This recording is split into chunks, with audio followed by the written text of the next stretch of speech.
You own a 5-bedroom house, 2 cars, a boat you have used exactly twice, and a stormations unit stuffed with things you cannot even picture right now.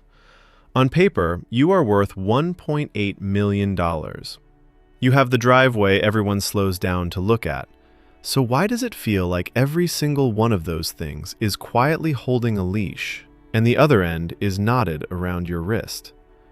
Everyone you know is racing to own more. Tonight, you are finally going to understand why the more you own, the less of your own life you get to keep. Stay right here, because the thing you are so sure you are winning is about to flip completely inside out. From the outside, you are the one who made it.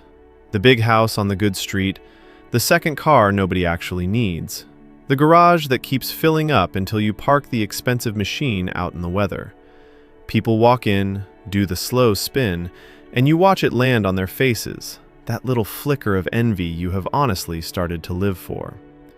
You are the friend who has the space, the toys, the guest room, the good coffee machine that does 4 things you have never once used.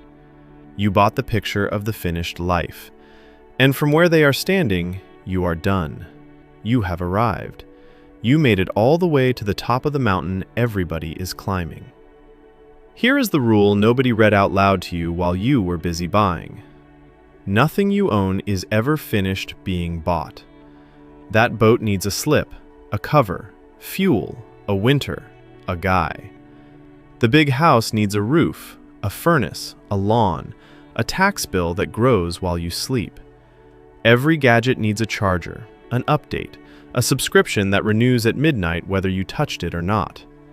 Each thing you carried through the front door quietly signed you up for a second job, and the pay is your weekends.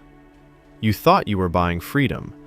What you actually bought was a list of chores with your name already at the top, running longer every single year. And you cannot even stop, because the whole street is running the same race. Your neighbor pulls in with the newer model, the one that makes yours look a year old overnight, and something in your chest tightens before you can talk it down. The coworker who earns less somehow posts more, and you feel the pull to answer it with a thing.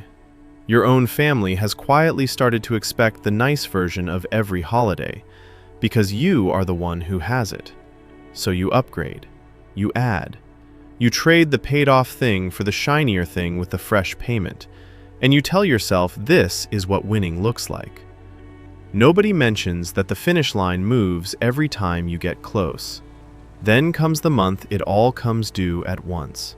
The roof starts a slow drip in the far bedroom. A dashboard light glows in the car you barely drive. The insurance renews, house, both cars, the boat, the umbrella policy on top of all of it. The same week the storage place bumps its fee for a unit you have not opened since spring. You sit at the table with the whole stack in front of you, and it hits you that money is pouring out in every direction, not toward anything you are doing, just toward keeping the pile from falling apart. You are not spending on your life. You are spending on the maintenance of your stuff.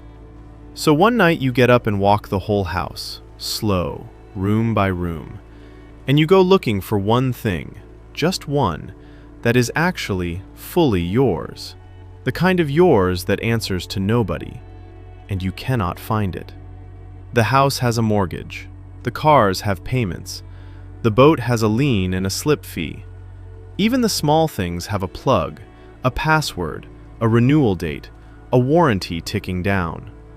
Every object in this beautiful full house has a string running out of it, and every one of those strings runs straight back to your hours.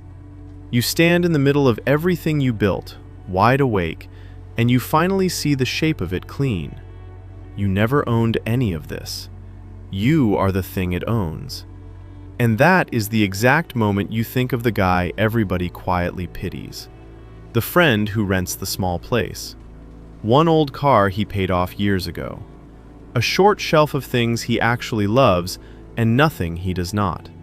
For a decade you looked at him and thought, imagine having so little to show for a whole life. But you call him that night, and he picks up easy, no stress in his voice, because there is no drip, no light, no renewal, no pile holding him hostage, nothing to keep up. And it lands like cold water down your back. He is not the poor one. He owns his mornings. He can walk away from his entire life in a single afternoon, and yours would take you 2 years and a lawyer. All this time, the man with almost nothing was the only truly rich one on the street. So here is the truth the pile finally handed you, the one no upgrade ever could. Everything you own is also a thing that owns you.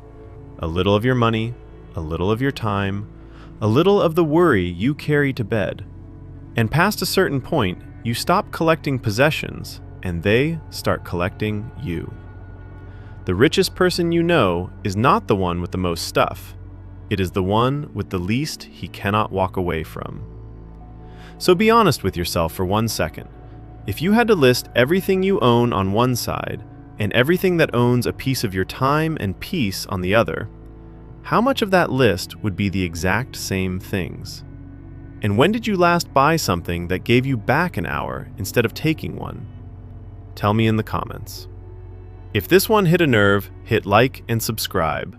There is a new POV every week. I will see you in the next one.